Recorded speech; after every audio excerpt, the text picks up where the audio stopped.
Today, I'm teaching you how to add multiple stops on Waze. If you need to visit more than one location during your trip, you can add an extra stop before reaching your final destination. First, open the Waze app and search for your main destination. Select the correct location, then tap Go to start your route. Once navigation begins, tap the estimated arrival time at the bottom of the screen to open your trip details. Next, tap Add a stop. Search for the additional location you want to visit, then select it from the results and tap Add stop. Waze will automatically include the stop in your route before your final destination. You can repeat this process to add more stops.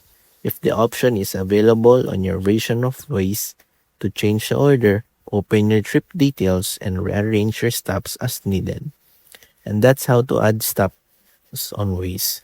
Thanks for watching, and don't forget to like, subscribe, and check out our other helpful tutorials.